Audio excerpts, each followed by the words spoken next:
The dust kicked up from the military jeeps created a haze that hung in the afternoon air like a curtain of judgment. Major Elena Vasquez stepped out of the passenger seat, her boots hitting the hard-packed earth of the Fort Henderson training facility with a soft thud that seemed to echo in the sudden silence.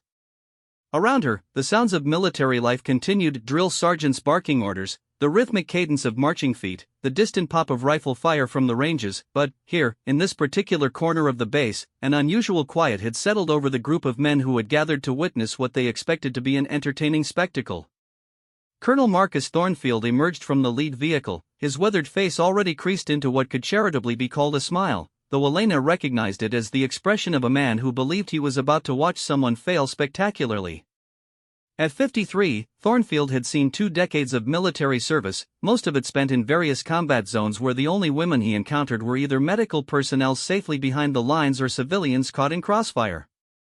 The idea that this woman, barely 5 feet 6 inches tall, with hands that looked better suited to handling paperwork than firearms, had requested access to the advanced marksmanship range struck him as either naive ambition or a publicity stunt designed to advance some political agenda about women in combat roles. "Well, Major," Thornfield said, his voice carrying the particular brand of condescension that military officers perfected over years of dealing with subordinates they considered incompetent, "I have to admit, when General Patterson told me you'd be joining us for range qualification, I thought he was joking. But here you are." He gestured broadly at the sprawling facility before them, where targets stood at distances ranging from 100 to 800 meters, some stationary, others designed to move in patterns that simulated combat conditions.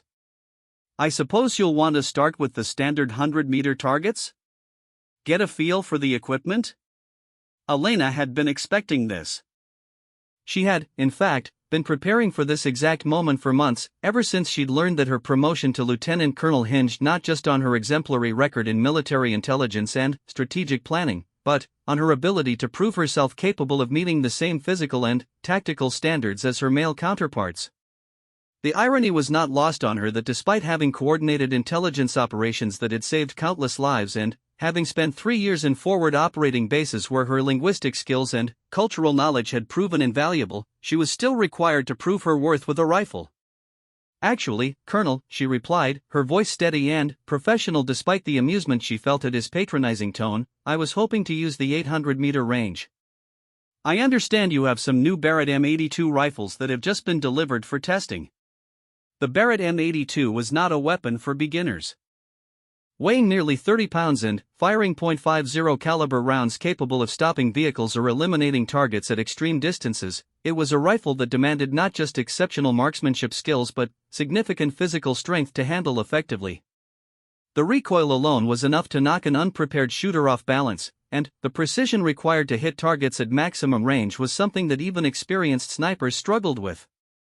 Thornfield's laugh was immediate and genuine, the kind of laughter that erupted from deep in his chest and drew the attention of everyone within 50 yards. Several other officers who had been observing from a distance moved closer, sensing that something entertaining was about to unfold. Among them was Captain Rodriguez, a sniper instructor with 2 tours in Afghanistan, Lieutenant Kim, a weapons specialist who had written portions of the Army's current marksmanship manual, and Sergeant Major Williams, a grizzled veteran whose reputation with firearms was legendary throughout the entire base. "The Barrett?" Thornfield repeated, wiping tears from his eyes. "Major, that rifle weighs more than my daughter's bicycle. The last recruit who tried to handle one without proper training ended up with a bruised shoulder that kept him in the medical bay for a week. Are you sure you wouldn't prefer to start with something more manageable? We have some excellent M4 carbines that would be perfect for building your confidence." Elena felt the familiar burn of anger in her chest, the same sensation she had experienced countless times throughout her military career when men assumed her gender automatically disqualified her from challenging tasks. But she had learned long ago that anger, while sometimes motivating, was rarely productive in situations like this. Instead, she channeled that energy into the cold focus that had served her well during late-night intelligence briefings and high-stakes negotiations with foreign officials. "I appreciate your concern, Colonel, but I believe I'm adequately prepared for the challenge." She paused, allowing a small smile to play at the corners of her mouth. "Unless, of course, you're concerned that the demonstration might not go as expected?" This comment drew a few barely suppressed chuckles from the assembled officers, and Elena could see Thornfield's jaw tighten slightly. She had just suggested, in the most polite terms possible, that he was afraid she might actually succeed, which would make his dismissive attitude look foolish. It was a calculated risk, but Elena had learned that sometimes the only way to get men like Thornfield to take her seriously was to challenge their pride directly. "Very well, Major," Thornfield said, his tone now carrying a slight edge. "If you're determined to embarrass yourself, who am I to stop you? Sergeant Major Williams, please escort the Major to Range 7 and get her set up with one of the new Barretts. Make sure she has adequate safety equipment, we don't want any accidents." As they walked toward the distant range, Elena became acutely aware of the small crowd that was following them. Word had apparently spread quickly through the facility that something unusual was happening, and she could see curious faces peering from windows and doorways. Some of the attention was undoubtedly driven by simple curiosity about seeing a woman attempt to handle a weapon that many men found challenging, but Elena suspected there was also a more troubling undercurrent of anticipation, people who expected to see her fail and were looking forward to confirming their assumptions about women's capabilities. Range 7 was positioned at the far end of the facility, separated from the other ranges by natural berms and carefully engineered sound barriers. The targets were barely visible as dark spots against the distant hillside, and Elena could feel the wind shifting subtly across the open ground, a factor that would significantly complicate any attempt at long-range precision shooting. The Barrett M82 rifles were secured in a locked cabinet nearby, their massive frames and distinctive muzzle brakes immediately recognizable even to someone unfamiliar with firearms. Sergeant Major Williams, despite his obvious skepticism about the entire enterprise, proved to be thoroughly professional as he retrieved one of the rifles and began the standard safety briefing. Elena listened attentively, though much of the information was familiar to her from extensive private training she had undertaken months earlier. She had anticipated that a moment like this might eventually arrive, and had spent considerable time and money working with a retired Marine sniper who had agreed to teach her the fundamentals of long-range shooting. "Now, Major," Williams said as he handed her the rifle, "this weapon generates approximately 15,000 foot-pounds of muzzle energy. The recoil is substantial, and proper positioning is critical to avoid injury. Are you certain you want to proceed?" Elena accepted the rifle, feeling its considerable weight settle into her arms. Around her, she could sense the expectant silence of the crowd that had gathered, all waiting for her reaction to handling such a formidable weapon. She had held this exact model before, had fired hundreds of rounds through similar rifles during her private training, but she knew that none of the observers were aware of this background. To them, she was simply a female officer who had bitten off more than she could chew. "I'm ready, Sergeant Major," she replied, moving to the firing position with movements that were deliberate and confident. She had learned that in situations like this, hesitation or uncertainty would be immediately noticed and interpreted as evidence of inadequacy. Every gesture, every decision had to convey competence and preparation. As she settled into position behind the rifle, Elena's mind automatically began processing the variables that would affect her shots. The wind was coming from the southwest at approximately 8 miles per hour, with occasional gusts that reached 12. The temperature was 78 degrees, with humidity at 43% according to the weather station visible near the range control tower. The targets at 800 meters would require her to compensate for bullet drop of approximately 6 feet, depending on the specific ammunition being used. "What ammunition are we using today?" she asked Williams, who consulted a clipboard before responding. "Winchester .50 BMG, 750 grain match rounds. Muzzle velocity approximately 2,820 feet per second."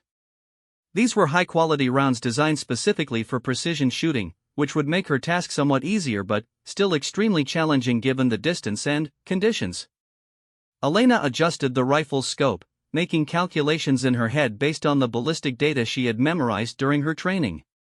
The first shot would be critical, not just for establishing her zero and getting a feel for this particular rifle's characteristics, but for setting the tone for everything that followed.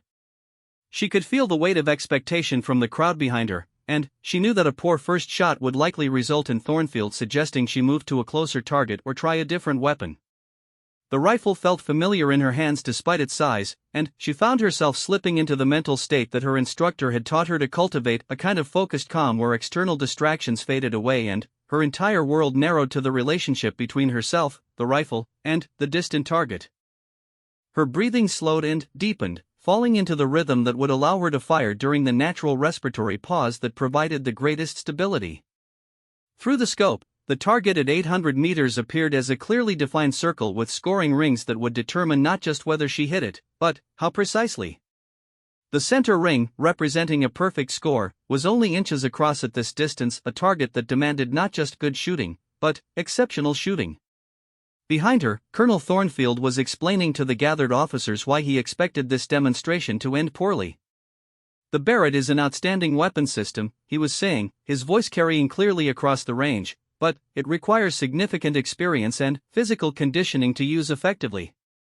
Long-range shooting is as much art as science, and it takes years to develop the skills necessary for consistent accuracy at these distances." Elena tuned out his commentary, focusing instead on the subtle feedback she was receiving from the rifle. The trigger had a clean break with minimal overtravel, and the stock fit her dimensions better than she had expected. She made a final adjustment to her position, ensuring that the rifle's recoil would be absorbed by her body in a way that would allow for quick follow-up shots if necessary. When she finally squeezed the trigger, the massive rifle erupted with a thunderous boom that echoed across the entire facility. The recoil was substantial, as Williams had warned, but Elena's preparation and positioning allowed her to absorb it without losing sight of the target area. Through her scope, she could see the distinctive puff of dust that indicated a hit on the target face, though the exact placement wouldn't be clear until the spotting scope confirmed the impact. "Target hit," called the range safety officer, who was observing through high-powered optics. "Scoring, that's a 9-ring hit, approximately 2 inches from center."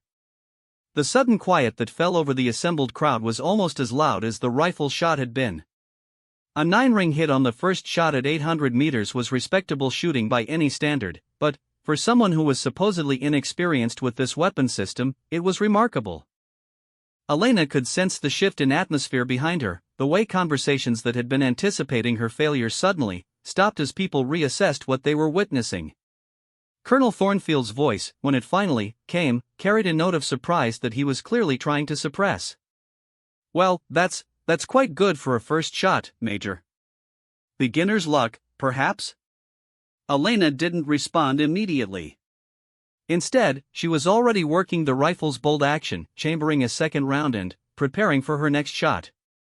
She had learned that in situations like this, action spoke far more eloquently than words, and she intended to let her shooting do all the talking necessary. The second shot followed within 30 seconds of the first, fired with the same methodical precision but adjusted slightly based on what she had learned from the initial impact. This time, the distinctive crack of the .50 caliber round was followed by an immediate call from the spotter, "Center hit." "That's a perfect 10. Now the silence was complete and profound.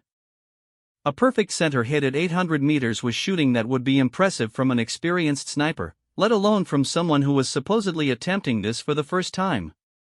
Elena could feel the weight of stares from the crowd behind her, but she maintained her focus on the target, already preparing for her third shot. She fired 5 rounds in total, each one placed with deliberate precision in the center of the target. By the fourth shot, a small crowd had gathered at the spotting scope to verify what they were seeing, and, by the fifth shot, Elena could hear whispered conversations that carried notes of genuine amazement. When she finally set the rifle down and stood up from the firing position, the assembled officers looked at her with expressions that ranged from puzzlement to outright awe. "Sergeant Major," Thornfield said, his voice carefully controlled, "what was the final score for Major Vasquez?" Williams consulted his scorecard, double-checking the numbers before responding. 5 shots fired, sir. 4 10s and 1 9. Total score of 49 out of a possible 50. He paused, then added with grudging respect, "That's better shooting than most of our certified snipers achieve on their first attempt with a new rifle." Elena began the process of making the rifle safe, removing the remaining ammunition and ensuring the chamber was clear with movements that spoke of familiarity with firearms handling. Around her, she could sense the fundamental shift that had occurred in how she was being perceived. The woman who had been dismissed as naive or publicity-seeking had just demonstrated shooting skills that would be remarkable in any context, let alone under these circumstances. But she was not finished yet. The day's demonstration had been carefully planned to include more than just stationary target shooting, and Elena knew that the real test of her abilities was still to come. The challenge she was about to issue would either cement her reputation as a serious operator or reveal the limits of her capabilities. Either way, she intended to face it with the same calm confidence that had carried her this far. Part 2. The crucible of steel. The afternoon sun had shifted position enough to create long shadows across the range, and the wind had picked up slightly, adding another layer of complexity to what was already an extraordinary demonstration. Elena stood beside the Barrett M82, her hands steady despite the adrenaline she could feel coursing through her system. The first part of her challenge had been successful beyond what she had dared hope, but she knew that Colonel Thornfield and the assembled officers would need more than exceptional marksmanship with stationary targets to be convinced that she belonged among the military's elite operators. "Colonel Thornfield," she said, turning to face the group of officers who were still processing what they had just witnessed, "I understand that this facility has a dynamic target system designed to simulate combat conditions. Moving targets, multiple distances, time constraints, the kind of shooting that actually matters in operational environments." Thornfield's expression had evolved considerably since the beginning of the demonstration. The condescending amusement had been replaced by something approaching professional interest, though Elena could still detect an undercurrent of skepticism. A part of him clearly wanted to believe that her performance had been an anomaly, a combination of luck and ideal conditions that wouldn't hold up under more challenging circumstances. "The combat simulation course," he replied slowly, "is typically reserved for advanced sniper training and special operations qualification. It involves targets at varying distances, some stationary, some moving, with limited time for engagement. The passing standard requires hitting at least 70% of targets within the time constraints." He paused, studying Elena's face for any sign of uncertainty. "It's considerably more challenging than stationary shooting, Major. Even experienced operators sometimes struggle with it." Elena had researched this course extensively during her preparation. She knew that it involved 12 targets positioned at distances ranging from 300 to 1,000 meters, with some mounted on tracks that moved them laterally across the field of fire. Shooters were given 20 minutes to engage all targets, with points awarded based on accuracy and deducted for missed shots or exceeding time limits. The course was designed to test not just marksmanship skills, but the ability to make rapid calculations, adjust for varying conditions, and maintain accuracy under pressure. "I'd like to attempt the course, Colonel, if you're willing to authorize it." The request prompted a flurry of whispered conversations among the assembled officers. Captain Rodriguez, the sniper instructor, stepped forward with obvious concern. "Major, with respect, the combat simulation course is extremely demanding even for operators who have been training with these weapon systems for years. The target presentations are brief, the ranges are challenging, and the time pressure makes it very easy to make mistakes that could result in injury." Elena appreciated the captain's concern, which seemed genuine rather than condescending, but she had not come this far to be deterred by warnings about difficulty.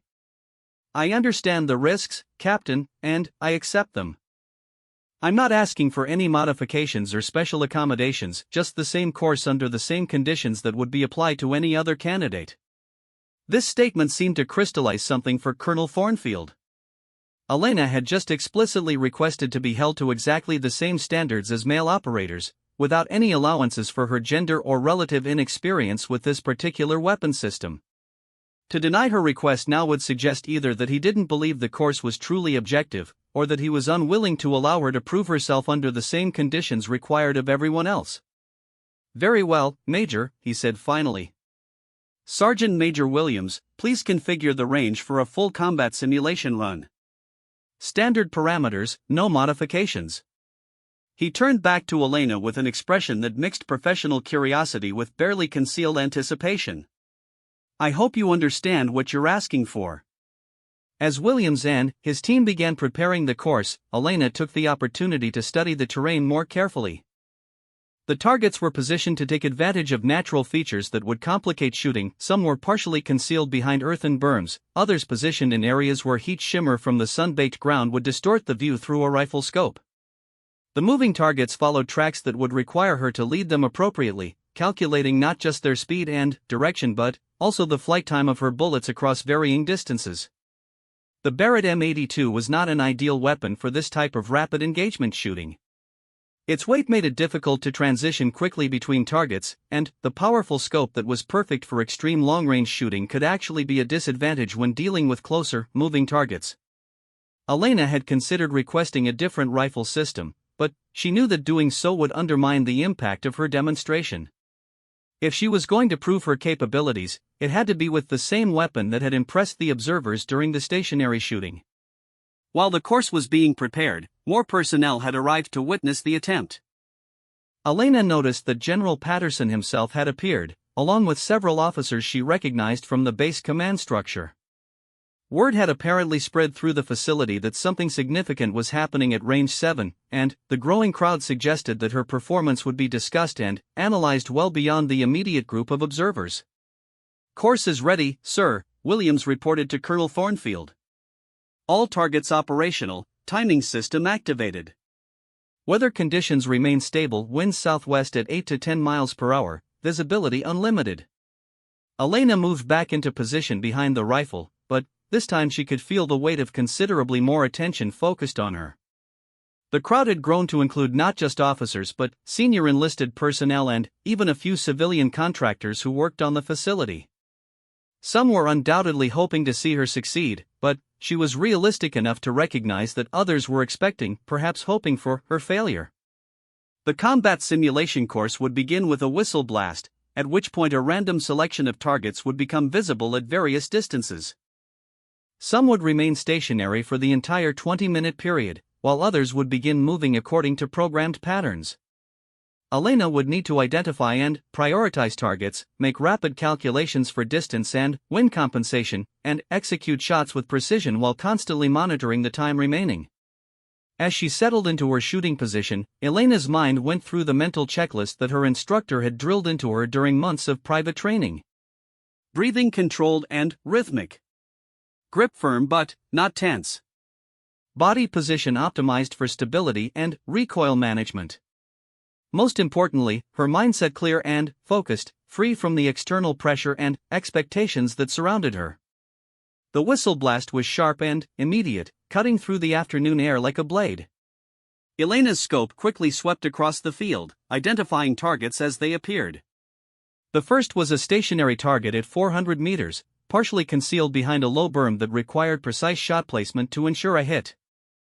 Her first round fired within 15 seconds of the start signal, followed immediately by the satisfying ping of metal on metal that indicated a solid hit. The next target was moving laterally at 600 meters, requiring her to lead it appropriately while compensating for the increased range. Elena's calculations were rapid but precise: distance, target speed, wind effect, bullet flight time, all processed in the fraction of a second before she squeezed the trigger. Another hit. As the course progressed, Elena found herself settling into a rhythm that surprised her with its naturalness. Despite the weight and size of the Barrett, she was transitioning between targets smoothly, her body moving with an efficiency that allowed her to maintain stable shooting positions while minimizing the time between engagements. The months of physical training she had undertaken specifically for this challenge were paying dividends, allowing her to handle the massive rifle with a fluidity that drew murmurs of amazement from the watching crowd. At the 10-minute mark, she had engaged 8 of the 12 available targets with 7 confirmed hits. The pace was well within the time constraints, but Elena knew that the remaining targets would be the most challenging. The course was designed to save the most difficult presentations for later in the sequence, when fatigue and time pressure would be at their highest. Target 9 appeared at the maximum range, 1,000 meters, and remained visible for only 30 seconds before disappearing. At this distance, even a slight error in calculation or execution would result in a complete miss. Elena's breathing slowed to its deepest rhythm as she made the necessary adjustments for the extreme range, taking into account the increased bullet drop and wind effect that would occur over the extended flight time. The shot broke cleanly, and Elena maintained her sight picture long enough to see the impact signature at the distant target. Hit! The crowd behind her was no longer trying to maintain professional decorum. She could hear open expressions of amazement and approval that would have been unthinkable at the beginning of the demonstration. Targets 10 and 11 were presented simultaneously at different ranges, testing her ability to transition rapidly between shooting solutions. Elena's movements were economical and precise, working the bolt action smoothly between shots while her mind calculated the different compensations required for each engagement. Both targets showed hits within 20 seconds of their appearance. The final target was the most challenging of the entire course, a moving target at 700 meters that followed an irregular pattern designed to be unpredictable. Elena had been warned about this particular challenge during her research, and she knew that many qualified snipers struggled with it due to the difficulty of establishing a reliable lead calculation. She watched the target's movement for several seconds, identifying the pattern that governed its motion. Despite being described as irregular, Elena could see that there was actually a mathematical relationship underlying its path, a sine wave with a specific frequency that, once understood, made the target's position predictable. Her instructor had taught her to look for these patterns in what appeared to be random motion, and the skill was proving invaluable now. When Elena finally fired her last shot with 3 minutes remaining on the course timer, the impact was immediate and unmistakable. The metallic ping carried clearly across the range, followed by a moment of absolute silence from the assembled crowd. Then, Colonel Thornfield's voice cut through the quiet. "Ceasefire. Course complete."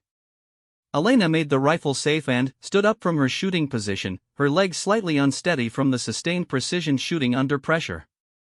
Around her, the crowd was buzzing with conversation, but she could see Sergeant Major Williams consulting his scorecard with an expression of disbelief. "Sergeant Major," Colonel Thornfield called, "what's the final score for Major Vasquez?" Williams looked up from his clipboard, shook his head slightly as if to clear it, then looked down again before responding. 12 targets presented, sir. 12 hits confirmed. Perfect score. Course completed in 17 minutes, 14 seconds. He paused, then added with obvious respect, "That's the best score recorded on this course in the past 18 months, sir. Better than our current sniper school record." The implications of this achievement rippled through the crowd like a shockwave. Elena had not just succeeded at a challenge that many had expected her to fail, she had exceeded the performance of trained snipers who specialized in exactly this type of shooting. The demonstration had moved far beyond proving that she could handle a challenging weapon to establishing her as an exceptional marksman by any measure. But Elena knew that her work for the day was not yet complete.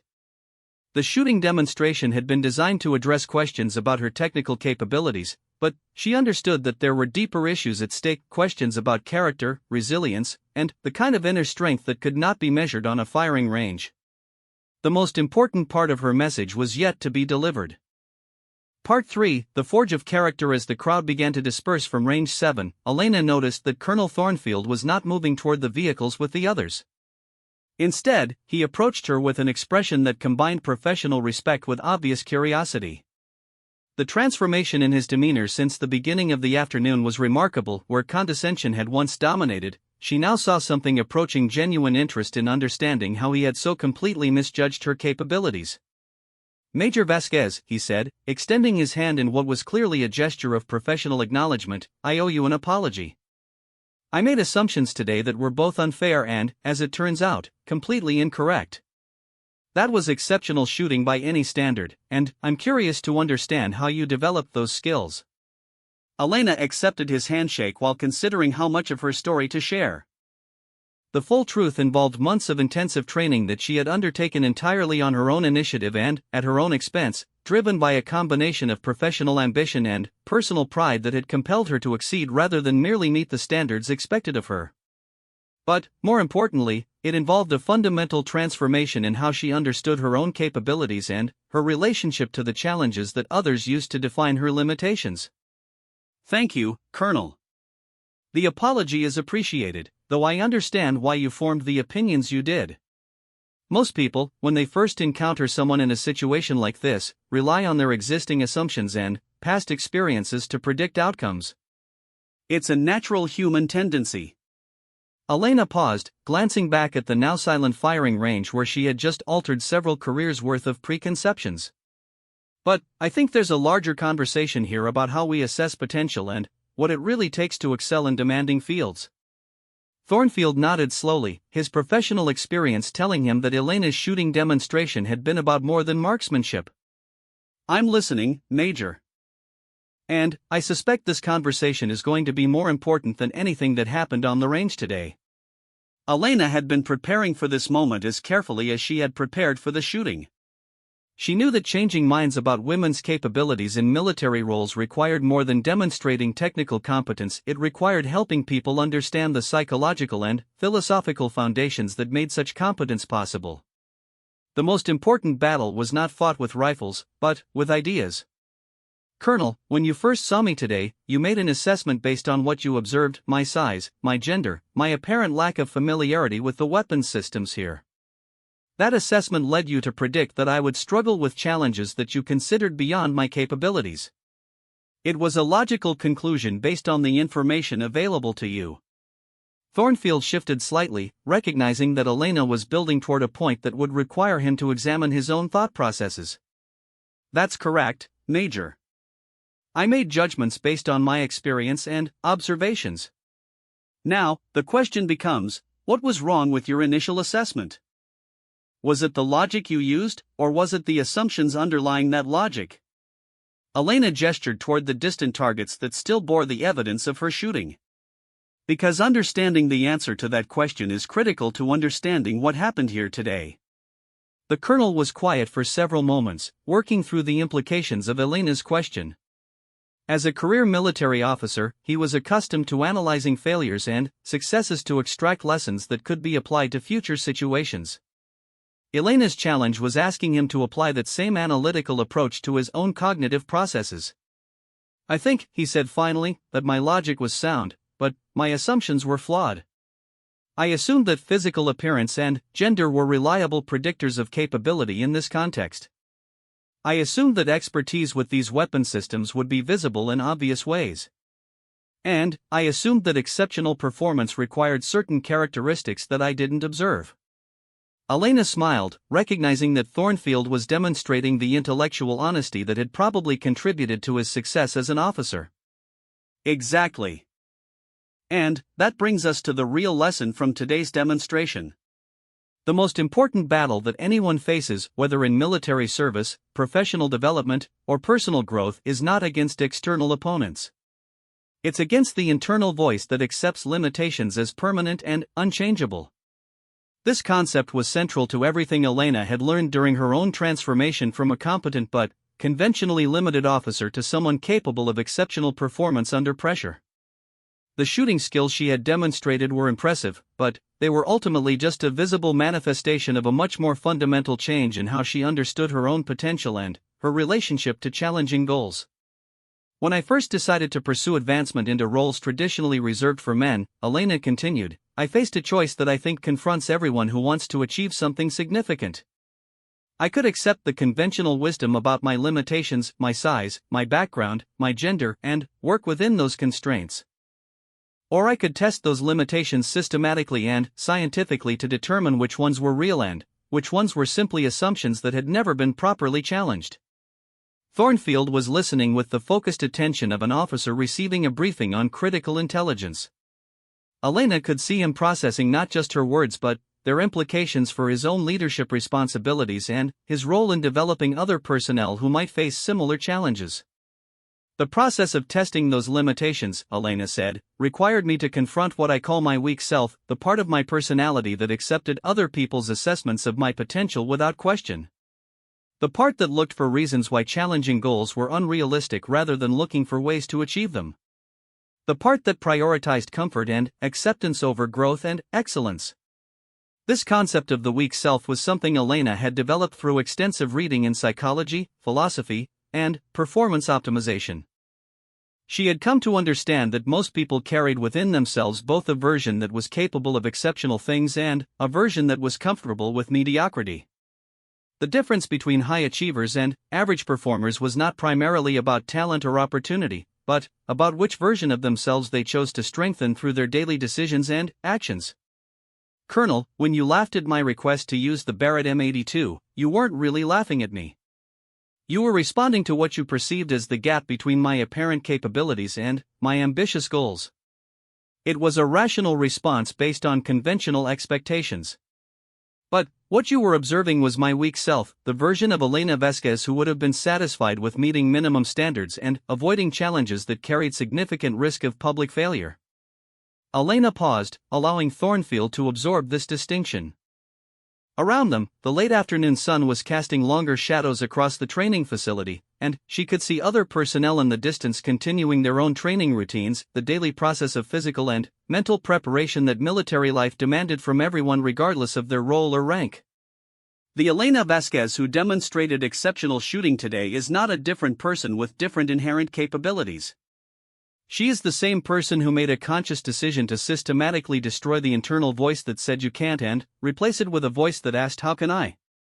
That transformation from accepting limitations to systematically overcoming them is available to anyone willing to do the necessary work. Thornfield was nodding slowly, and Elena could see that her explanation was resonating with his own experiences.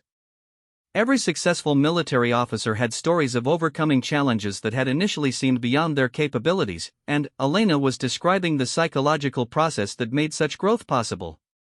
The shooting you witnessed today required months of intensive training, Elena continued. Physical conditioning to handle the rifle effectively. Technical study to understand ballistics and environmental factors. Mental preparation to perform under pressure. But the most important work was psychological, learning to silence the voice that said a person like me couldn't develop skills like these, and replacing it with absolute confidence that systematic effort would eventually produce the desired results. This transformation had required Elena to examine and challenge virtually every assumption she had held about her own potential. She had been forced to confront her own prejudices about what women could achieve, her own fears about public failure, and her own tendency to seek approval from authority figures who might not have her best interests in mind. The man who destroys his weak self can never be destroyed by others, Elena said, referencing the philosophical principle that had guided her throughout this process, because external criticism and obstacles can only affect us to the extent that they resonate with our own internal doubts and limitations. When someone has systematically eliminated those internal limitations, external challenges become simply technical problems to be solved rather than threats to their identity or self-worth. This principle had proven itself during every stage of Elena's preparation and during the shooting demonstration itself. When Colonel Thornfield had laughed at her request, when other officers had expressed skepticism about her chances, when she faced the intimidating Barrett M82 with dozens of eyes watching her every movement, none of those external pressures had affected her performance because she had already done the internal work necessary to eliminate self-doubt as a factor in her decision-making. Colonel, I think the most important takeaway from today's demonstration is not that women can develop exceptional marksmanship skills, although I hope that point has been made clearly. The real lesson is that human potential is far more flexible and expandable than we typically assume, but only for people who are willing to undertake the difficult work of systematically challenging their own limitations. Thornfield was quiet for several minutes, processing the philosophical and practical implications of everything Elena had shared. As a leader responsible for developing other military personnel, he understood that the principles she was describing had applications far beyond questions of gender equality or shooting proficiency. Major, he said finally, what you've accomplished today and the way you've explained the process behind it represents exactly the kind of leadership and performance we need more of in the military. Not just technical competence, but the psychological framework that makes exceptional performance possible under challenging conditions. Elena felt a sense of satisfaction that went beyond the successful shooting demonstration. She had succeeded not just in proving her own capabilities, but in communicating the ideas and principles that could help others achieve similar transformations in their own lives and careers. There's one more aspect of this that I think is important to discuss, Elena said. The process I've described, systematically challenging limitations and developing capabilities that exceed conventional expectations, is not about individual achievement for its own sake. It's about service and responsibility to something larger than ourselves. This distinction was crucial to Elena's understanding of what she had accomplished. The months of training and preparation had not been motivated by personal ambition or a desire to prove others wrong, although those factors had certainly provided energy during difficult moments. The deeper motivation had been a recognition that expanding her own capabilities was a form of service to other women who would face similar challenges in the future. Every person who systematically destroys their own limitations and achieves something that others considered impossible creates a new reference point for what's achievable. They expand the realm of possibility not just for themselves, but for everyone who shares their circumstances or background. Elena gestured toward the range where she had just established a new performance standard. The shooting demonstration today was not really about me proving that I could handle a Barrett M82. It was about expanding what people consider possible for female officers, and providing a framework that others can use to achieve their own breakthroughs. This concept of achievement as service rather than personal advancement had been central to Elena's motivation throughout the entire process. She understood that her individual success would be measured not just by her own career advancement, but by its impact on opportunities and expectations for other women who would follow in her path. Colonel, the weak self that I had to destroy was not just the voice that said I couldn't develop exceptional shooting skills. It was the voice that said my primary responsibility was to fit in, to meet expectations, to avoid creating controversy or challenging established norms. Destroying that weak self required accepting responsibility for advancing not just my own capabilities, but the collective understanding of what women could contribute to military operations. As their conversation concluded and they began walking back toward the vehicles, Elena reflected on the day's events and their broader significance. The shooting demonstration had been successful beyond her most optimistic expectations, but she understood that the real impact would be measured by how effectively the experience changed attitudes and opened opportunities for others. The Barrett M82 rifles were being secured back in their storage cabinet, but the ideas that had been expressed and demonstrated at Range 7 would continue to reverberate through the military community. Elena had not just hit her targets, she had fundamentally altered the conversation about women's capabilities in demanding roles and provided a practical framework for anyone seeking to exceed the limitations that others might place on their potential. The sun was setting over Fort Henderson as Colonel Thornfield's convoy made its way back to the main facility. In the passenger seat of the lead vehicle, Elena watched the familiar landscape pass by while considering the challenges and opportunities that lay ahead. The day's demonstration had opened doors that had previously been closed, but she understood that walking through those doors successfully would require the same systematic approach to excellence that had made the shooting demonstration possible.